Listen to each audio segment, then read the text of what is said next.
গোপনে দুইটি গুনাহ এমন রয়েছে যে দুইটি গুনাহ করলে তাহাজ্জুদের নামাজের সিজদাও আপনার দোয়া কবুল হবে না। নাউজুবিল্লাহ।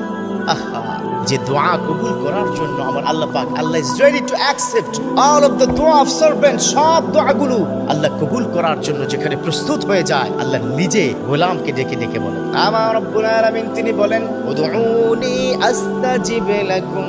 ও দুনিয়ার গোলাম, ও আমার বান্দারে, আমাকে একবার ডেকে দে, আমাকে একবার ডাক, আমার কাছে বল, আমি তোর ডাকে সাড়া দেব এবং তোর জীবনের যত চাওয়া আছে, চাহিদা আছে, সব কিছু আমি আল্লাহ কবুল করে নিব। সুবহানাল্লাহ। আমার আল্লাহ যেখানে ডেকে ডেকে বলেন, ফাযকুরুনি আযকুরুকুম, ওহে আমার গোলাম, আমাকে স্মরণ কর, রিমেম্বার মি, আইল ব্যাক ইউর রিমেম্বারেশন। তুই আমাকে স্মরণ কর, আমি তোকে স্মরণ করব। তুই আমাকে একবার ডাক, আমি তোর ডাকে সাড়া দিব।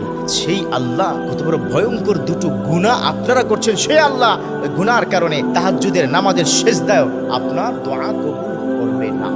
এক নম্বর হলো বিশ্বনবী বলে গেছেন, মান আকাকাল ওয়ালিদান, মান আকাল ওয়ালিদাইন, যে মানুষ পিতামাতার সাথে বেয়াদবি করবে, পিতামাতার সাথে অন্যায় করবে, ওই মানুষটাকে রব্বুল আলামিন ক্ষমা করবে না যতক্ষণ পর্যন্ত বাবা এবং মা তাকে ক্ষমা না করবে। কোশ্চেন